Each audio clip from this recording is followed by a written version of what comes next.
Car, ಒಂದು ಮಫ್ಲರು, ನಿಮಿಷಕ್ಕೂ ಕೆಮ್ಮೋದು,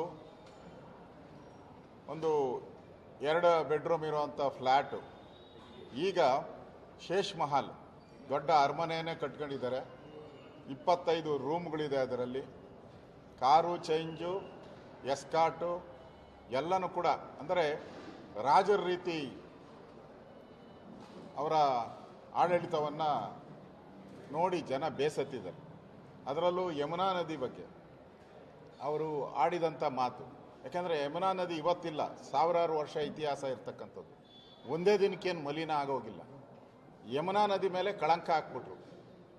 ಯಮುನಾ ನದಿ ಮೇಲೇ ಕಳಂಕ. ಯಾವ ನೀರು ದಿನನಿತ್ಯ ದೆಹಲಿಯನ್ನು ಜನ ಕುಡಿತಾ ಇದ್ರು, ಅದನ್ನು ತಾಯಿ ಅಂತ ಗಂಗೆ ಅಂತೇಳಿ ಪೂಜೆ ಮಾಡ್ತಾ ಇದ್ರು, ಆ ನೀರು ಮೇಲೆ ಆಪಾದನೆಯನ್ನು ಮಾಡಿಬಿಟ್ರು ಅವರು.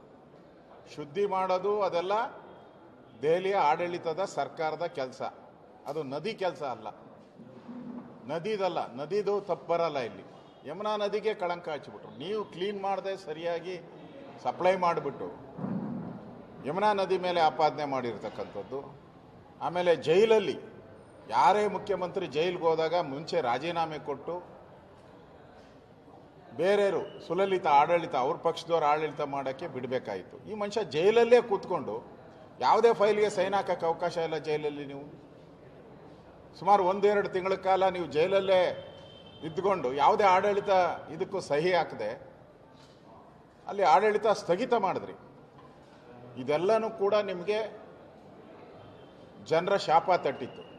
ಅದ್ರ ಜೊತೆಗೆ ಯಾವ ಕಾಂಗ್ರೆಸ್ ಇಂಡಿ ಇವರ ಒಡನಾಡಿ ಸಂಸ್ಥೆ ಏನಿತ್ತು, ಆ ಇಂಡಿ ಅಲಯನ್ಸ್ ಕಾಂಗ್ರೆಸ್ ಅವರೇ ಹೇಳಿದ್ರು ಕೇಜ್ರಿವಾಲ್ ದೊಡ್ಡ ಕಳ್ಳ, ಭ್ರಷ್ಟಾಚಾರಿ, ಮಾಲ್ ಕಟ್ಕೊಂಡು ಹೋಗ್ತಾ ಇದ್ದಾನೆ ಅಂತ ಯಾರು ಇವ್ರ ಜೊತೆಗಾರರಿದ್ರು ಅವರೇ ಹೇಳಿದಾಗ ಜನಕ್ಕೆ ಕನ್ಫರ್ಮ್ ಆಯಿತು, ಇದು ಕೇಜ್ರಿವಾಲ್ ಬೂಟಾಟಿಕೆ ಒಬ್ಬ ರಾಜಕಾರಣಿ.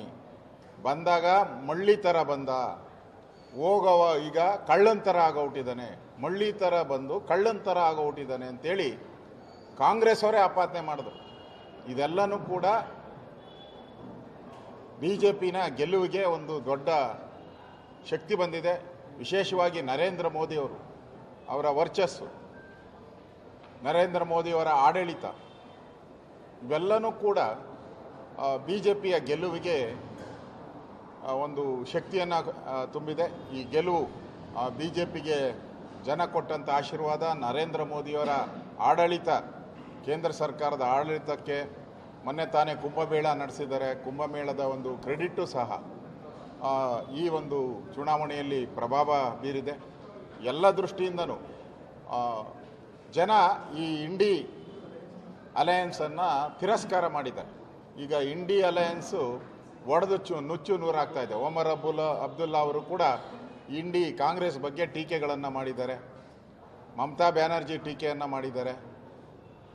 ಈಗ ಅಖಿಲೇಶ್ ಯಾದವ್ ಇವರ ದುರಾಡಳಿತ, ಇವರ ವಂಶ ಪರಂಪರೆ ಆಡಳಿತ, ರಾಹುಲ್ ಗಾಂಧಿ, ಸೋನಿಯಾ ಗಾಂಧಿ, ಈಗ ಪ್ರಿಯಾಂಕಾ ಗಾಂಧಿನೂ ಸೇರ್ಕೊಂಬಿಟ್ರು. ಮೊದಲು ಇಬ್ಬರಿದ್ದರು ಒಂದು ಮನೆಯಲ್ಲಿ, ಒಂದೇ ಮನೆಯಲ್ಲಿ 3 ಜನ ಪಾರ್ಲಿಮೆಂಟ್ ಮೆಂಬರು. ದೇಶದ ಇತಿಹಾಸದಲ್ಲಿ ಆ ಥರದ್ದು ಯಾರೂ ನೋಡೋಕ್ಕೆ ಸಾಧ್ಯನೇ ಇಲ್ಲ. ಆ ಥರದ ಒಂದು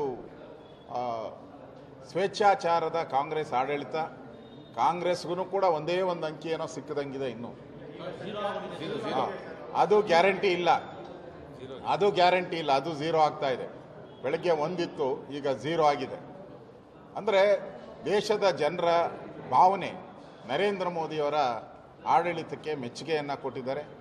ನರೇಂದ್ರ ಮೋದಿ ಅವರ ಸ್ವಂತಕ್ಕೋಸ್ಕರ ಏನು ಮಾಡ್ತಾ ಇಲ್ಲ, ದೇಶಕ್ಕೋಸ್ಕರ ಮಾಡ್ತಾ ಇದ್ದಾರೆ. ಇವರೆಲ್ಲರೂ ಕೂಡ ಸೋನಿಯಾ ಗಾಂಧಿ, ರಾಹುಲ್ ಗಾಂಧಿ ಅವರೆಲ್ಲ ಕುಟುಂಬಕ್ಕೋಸ್ಕರ ಮಾಡ್ತಾ ಇದ್ದಾರೆ ಅನ್ನೋದು ಜಗಜ್ಜಾಹೀರಾತಾಗಿದೆ. ಈ ದೆಹಲಿಯ ಜನತೆಗೆ, ವೋಟ್ ಮಾಡಿದಂಥ ದೆಹಲಿಯ ನಾಗರಿಕರಿಗೆ ಅಭಿನಂದನೆಗಳನ್ನು ಸಲ್ಲಿಸ್ತಾ ಇದ್ದೀನಿ. ಅದೇ ರೀತಿ ನಮ್ಮ ಕೇಂದ್ರದ ನಾಯಕರಾದಂಥ ಅಮಿತ್ ಶಾ ಅವರಿಗೆ, ನಡ್ಡಾ ಅವರಿಗೆ, BJPಯ ದೆಹಲಿ ಘಟಕದ ಅಧ್ಯಕ್ಷರಿಗೆ ನನ್ನ ಅಭಿನಂದನೆಗಳನ್ನು ತಿಳಿಸ್ತಾ ಇದ್ದೀನಿ.